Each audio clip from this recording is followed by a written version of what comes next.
Okay, and welcome back to the bench. Fred B. Radio here.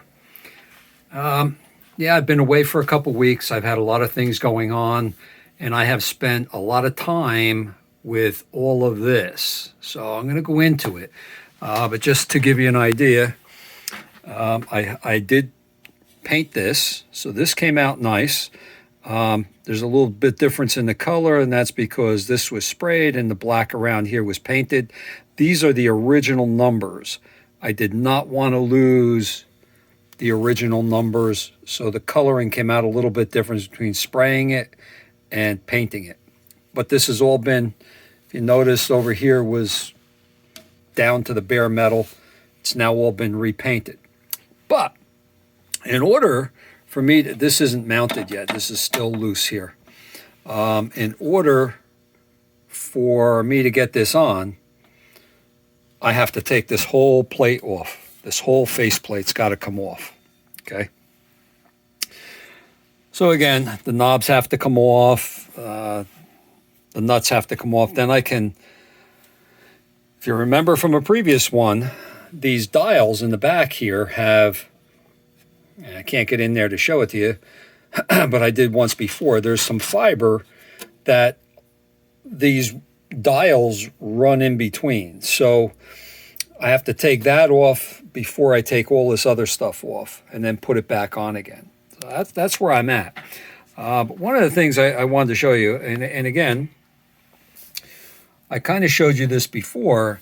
This is the alignment procedure for all 6 bands. Pretty extensive. Before I started turning anything, I took the, I'm looking for it. I thought I had it laying out here. Okay. I took the SAMs because all of these are told A9, A10, A11, A12. But the information that came with the radio does not call them by an A number, okay? So rather than trying to sit here and figure out which one is which, the SAMs actually has them identified as A9, A10. So what I did was I took this, as I figured them out, I marked them off in yellow, and I came up, now let me get some light over here, and I identified all of the controls so that I wouldn't make a mistake. Plus, now, if I ever have to get back in this again for a specific band because it seems to be out, I know exactly what controls have to be done. Again, this top portion here is the oscillator section for all 6 bands. Then you have the RF section for all 6 bands. And then you have the antenna coils. Now these two here are for, you can't see it because of the glare, 0.54 to 132 and the 132 to 32. That's what these 2 antenna coils are for. And these have to be adjusted. The others, there's no adjustment on them. But the main thing I wanted to talk about today was doing this. You need to have some good tools. Now this one here has a metal piece inside the plastic tube, and that is meant to go on these coils like this, okay? This blade is a little too, where are we here? I can't see you. This blade is a little too thin to be used here. I like something so that there's no slop going back and forth before it starts to move. These controls are very sensitive. So again, this is all fiber. You don't want to be using metal to do this. You don't want to use metal screwdrivers, okay? So get yourself, if you're going to be doing any of this stuff, get yourself a set. Now this happens to be this brand. It doesn't have to be this brand, but get a set of alignment tools so that you have the right things to work with. All right. Now, if we're starting with the first band, which I kind of showed you guys in the last video, first you would go to, I can't even see A9. Here's A9. This is why I marked them, so I wouldn't make a mistake. A9 is at the top of the band. The capacitors here are all at the high end of that band, and the coil is the low end, okay? So you have to set, let me stand up. I was going to try to sit down and do this. You set this on this. There's other settings on here that you have to do. You move this. Ow, damn, it was hot. Sorry. Not the radio hot, it was the light bulb. You put this on 1.25. That's what the instructions say. Then you come down and you adjust A9 for 1.25. Then you come back in over here. And you're up at 1.25. Now you go back down to the bottom of the band.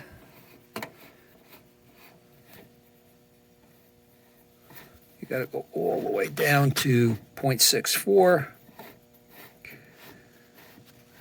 Takes a while to get down there.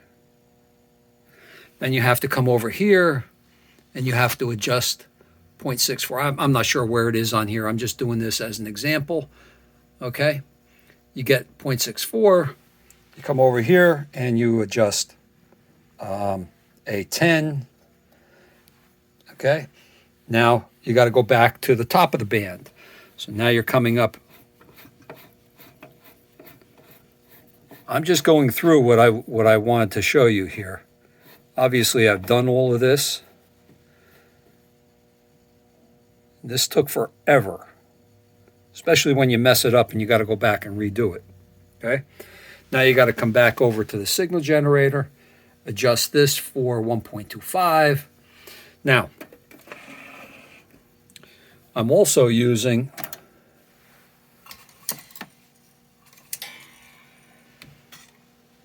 a frequency counter attached to this so that it's more accurate than this. And now you got to watch this. Got to go to 1.25.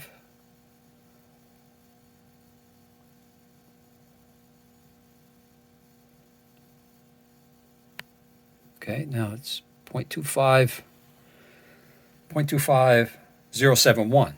Okay. Now, make believe I'm going down to the bottom of the band again. So now I got to go down to 0.64.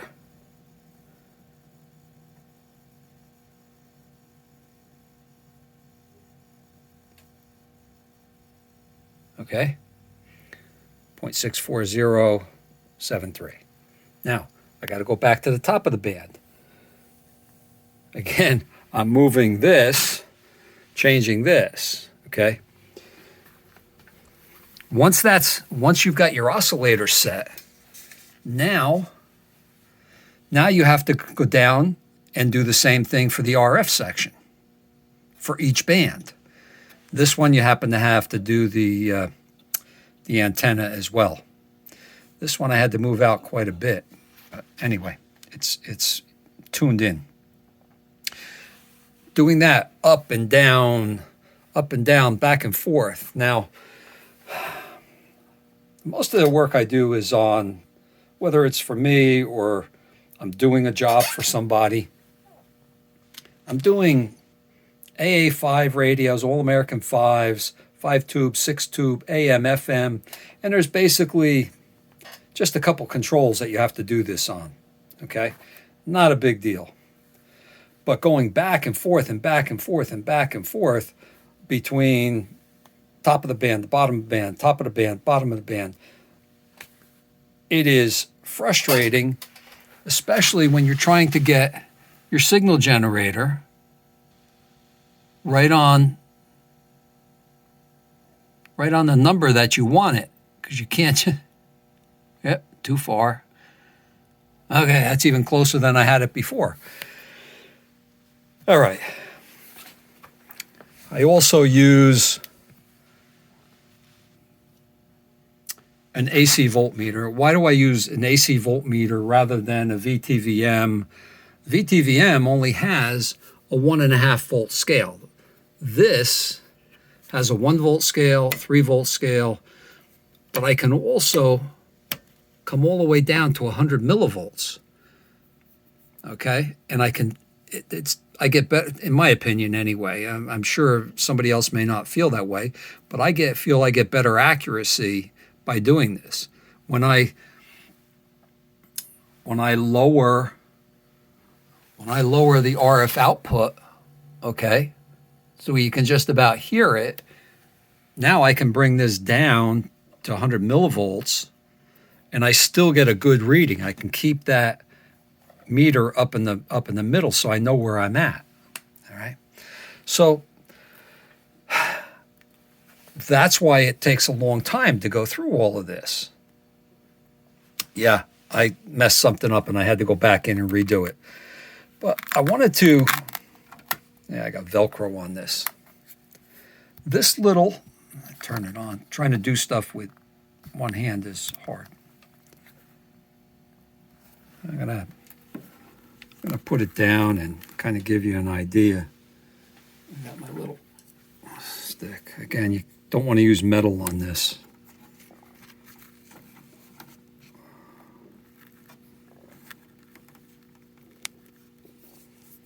So from here, I go to mode, and I go to low out, okay, because I'm going to be putting a signal out of this. I'm not reading a signal. So here I go. I go 600, and trying to do this through the camera, it's a little awkward. Let me clear all of that.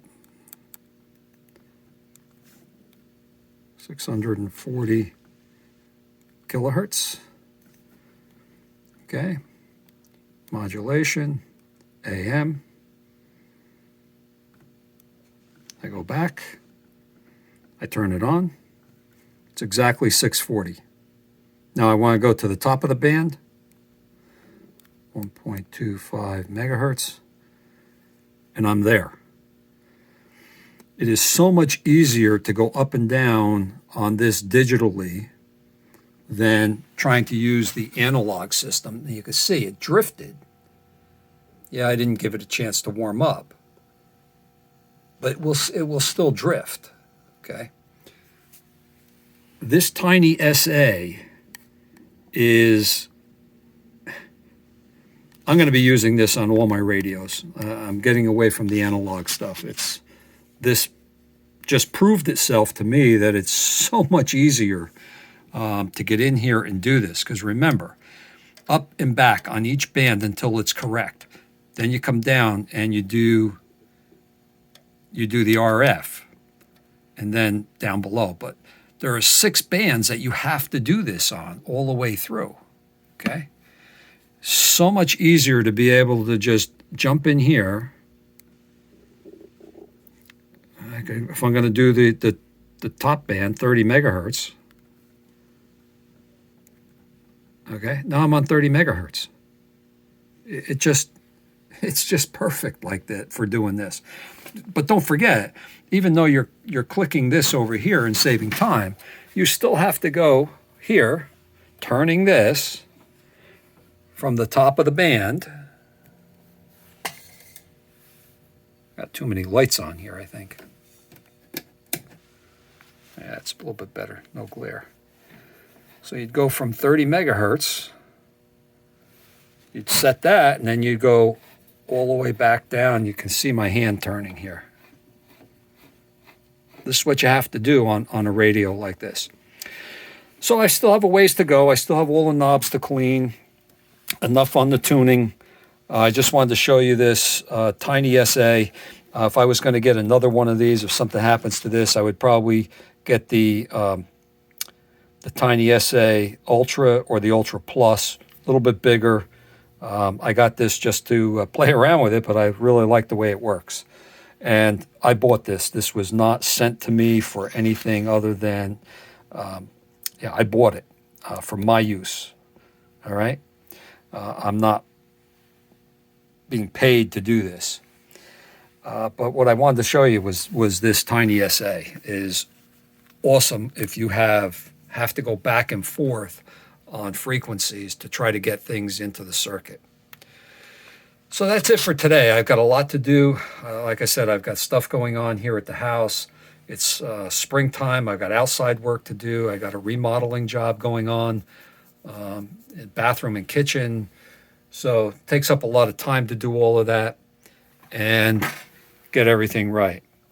So the next time you see this, it will be all back together here anyway on the front, and it'll be right side up. All the knobs will be on and polished, and the best I can. I mean, these knobs are pretty scratched up.